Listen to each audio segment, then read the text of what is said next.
Assalamualaikum. Balik lagi dengan saya Wijaya. Ini adalah smartwatch seri terbaru dari Advance ya, Advance SE1.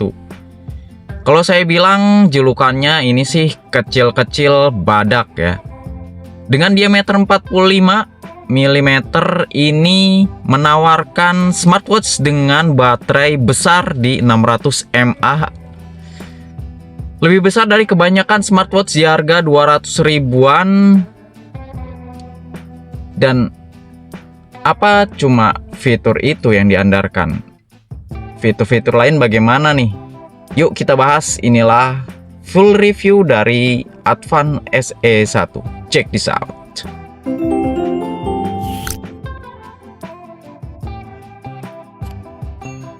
Bahasan pertama langsung ke baterai life si Advance SE1 nih. Sebenarnya dengan baterai yang ditanamkan 600 mAh ini ya tidak sesuai ekspektasi saya ya. Karena memang klaimnya di 6-12 hari dan ekspektasi saya bisa bertahan sampai 10 hari. Kenapa? Karena pada umumnya ya untuk smartwatch di 300 mAh yang pernah saya review itu bisa bertahan 4-5 hari. Jadi kalau 2 kali lipat baterai life-nya pasti harusnya sih 2 kali lipat juga ya, bisa 10 hari. Tapi pada kenyataannya di hari ke 6 baterainya tersisa 20% ya. Jadi ini hanya bisa bertahan di 6-7 hari dengan pemakaian yang medium tentunya. Saya tidak menggunakannya dengan berat-berat, tidak menggunakan mode olahraga, dan pada saat malam saya tidak menggunakan ya.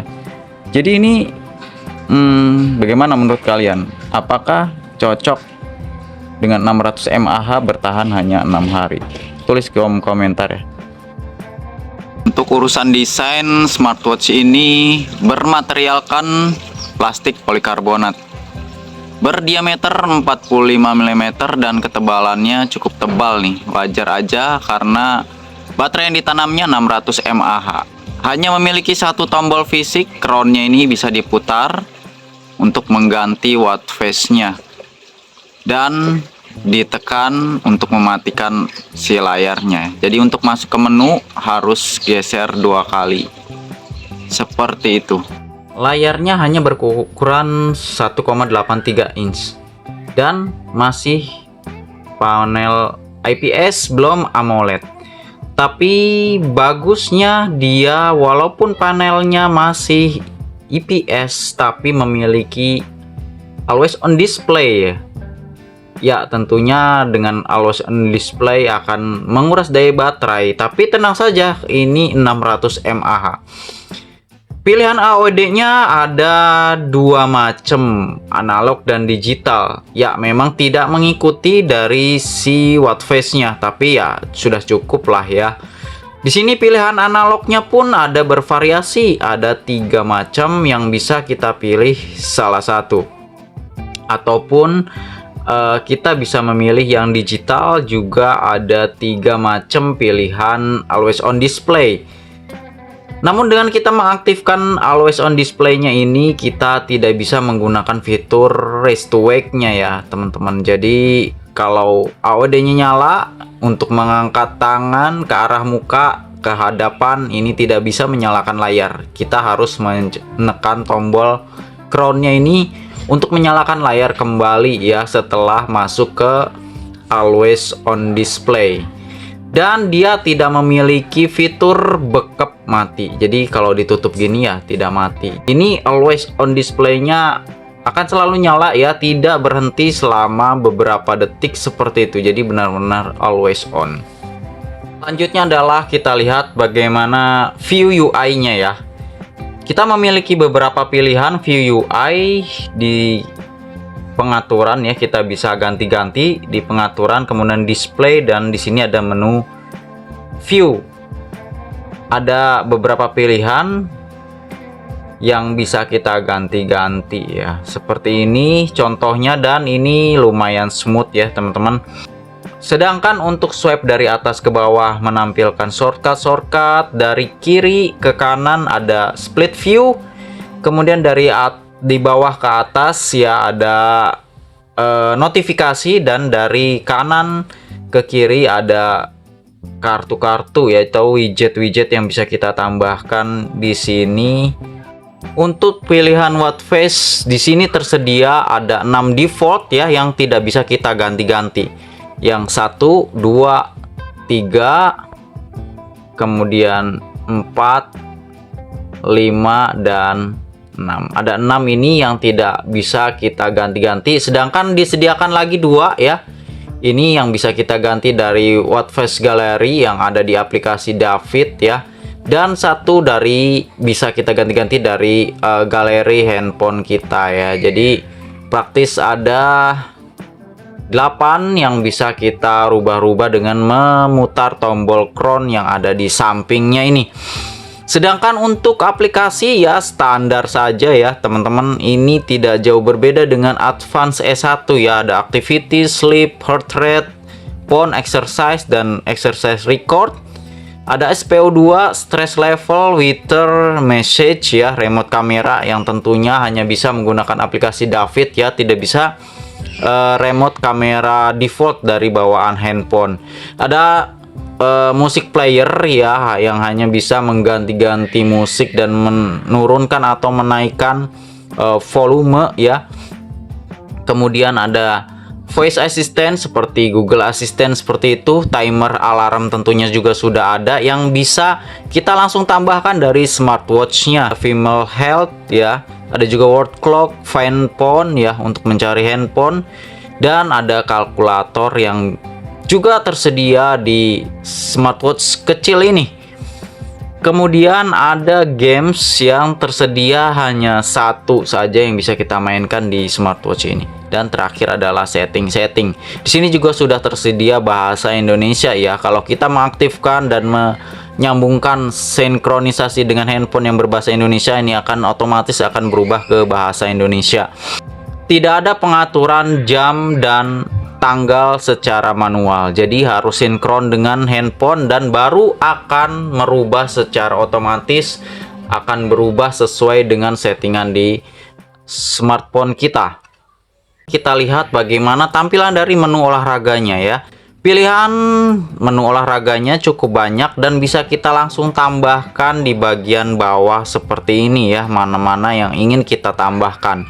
Dan untuk tampilannya, ketika kita klik akan langsung mulai hitung mundur. Tampilan untuk running ya, di sini ada cuma step ya, kemudian kalori, heart rate, total distance, dan heart rate zone.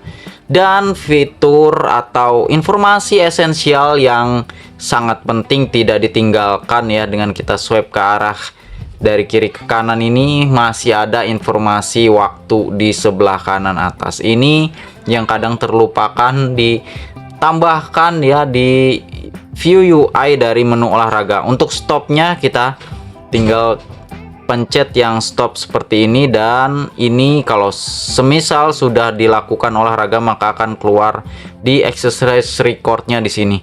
Dan tentunya belum built-in GPS, tidak ada GPS yang tertanam di smartwatch murah 200 ribuan merek Advance SE1 ini. Dan saatnya kini saya menguji dari keakuratan sensor-sensor si Advance SE1. Saya menggunakan oximeter seperti ini dan saya akan menghitung dan mengukur bagaimana keakuratan dari penghitungan denyut jantungnya ya. Kita akan mulai dari penghitungan heart rate ya.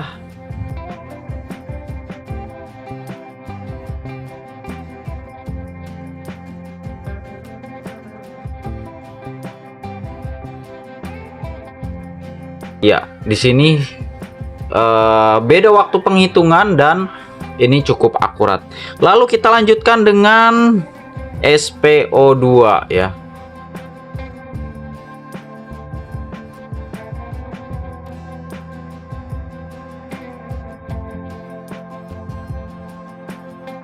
Di Advance 98, di Oxy 97. Ya sama-sama 97 nih. Cukup akurat ya, bisa dibilang ya selisih beberapa poin ya, cukup bisa menggambarkan hasil dari penghitungan yang cukup baik.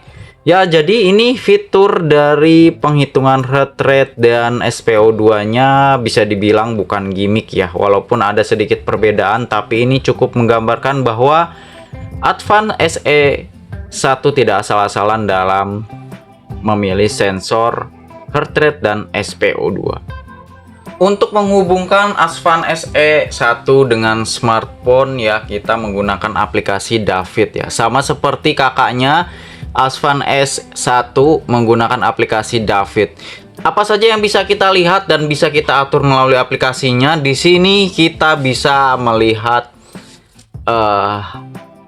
sisa daya baterainya ya di aplikasinya, karena di smartwatch-nya itu tidak terlihat berapa persennya ya, hanya terlihat indikator baterai saja, tidak ada persentasenya. Lalu apalagi kita bisa menggonta-ganti ya, watch face ini yang bisa kita menggunakan pilihan foto dari galeri handphone kita. Kemudian ini yang bisa kita ganti dari face gallery yang ada di aplikasi David ya. Semuanya gratis, cukup bisa mengganti-ganti ya. Kemudian apalagi kita bisa setting notifikasi di sini ya. Notifikasi masuk, kita bisa berikan akses misalkan ke aplikasi apa saja.